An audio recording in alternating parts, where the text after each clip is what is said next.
بسم اللہ الرحمن الرحیم. ناظرین، آج کا چوتھا ویلاگ ہیڈنگ ہے مشاہدات و مسموعات عالم بیداری افتمارونہ علی ما یرا. سورۃ نجم. پیغمبر جو کچھ دیکھتا ہے کیا اس پر تم اس سے جھگڑتے ہو. ویلاگ نمبر 4 سیرت النبی جلد سوم. اردو زبان میں سرور عالم صلی اللہ علیہ وسلم کی سیرت پر جامع ترین کتاب سیرت النبی. رائٹر اس کتاب کے علامہ شبلی نعمانی رحمۃ اللہ علیہ، علامہ سید سلیمان ندوی رحمۃ اللہ علیہ. جلد سوم. بسم اللہ الرحمن الرحیم.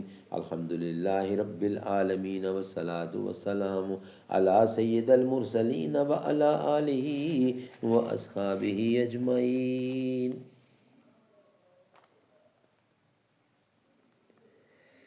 جلوائے حسن کہ ہے جس سے تمنا بیتاب، پالتا ہے جسے آغوش تخیل میں شباب. ابدی بنتا ہے یہ عالم فانی جس سے ایک افسانہ رنگین ہے جوانی جس سے. جو سکھاتا ہے ہمیں سر بہ گریباں ہونا، منظر عام حاضری سے گریزاں ہونا. فرشتوں کے مقابل دوسری ہستی شیطان کی ہے. یہ وہ قوت شر ہے جس سے کوئی انسان محفوظ نہیں رہ سکتا. سب سے پہلے اس سے حضرت آدم علیہ السلام کی آزمائش ہوئی اور خدا نے یہ نتیجہ ظاہر کیا کہ لم نجد لہو عزمن صورتا، ہم نے آدم میں استقلال نہیں پایا. سفر ایوب اور قرآن میں ہے کہ اس سے حضرت ایوب کی آزمائش ہوئی اور وہ اس امتحان میں پورے اترے. انجیل میں ہے کہ حضرت مسیح بھی شیطان سے آزمائے گئے اور انہوں نے کامیابی سے اس میدان کو سر کیا. حدیث صحیح میں ہے کہ آپ نے فرمایا کہ ہر انسان کے ساتھ ایک شیطان ہے. پوچھنے والوں نے پوچھا یا رسول اللہ کیا آپ کے ساتھ بھی ہے؟ فرمایا ہاں. لاکنا اسلم، یعنی وہ لیکن وہ مسلمان ہو گیا ہے یا مطیع ہو گیا ہے. ایک دفعہ کا واقعہ ارشاد فرمایا کہ میں نماز پڑھ رہا تھا کہ شیطان مجھے چھیڑنے لگا اور میری نماز توڑنے لگا تو خدا نے مجھے اس پر غلبہ عطا کیا. سبحان اللہ سبحان اللہ. ناظرین،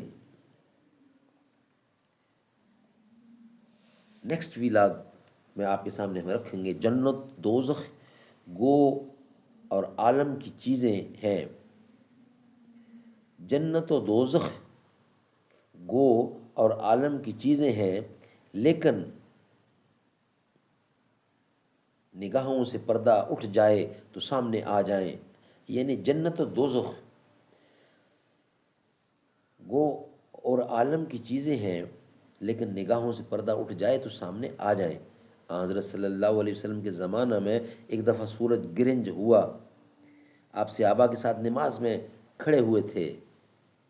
انشاءاللہ اس کی ڈیٹیل ہم ویلاگ نمبر نیکسٹ میں رکھیں گے کیونکہ یہ تھوڑا سا واقعہ لمبا ہے.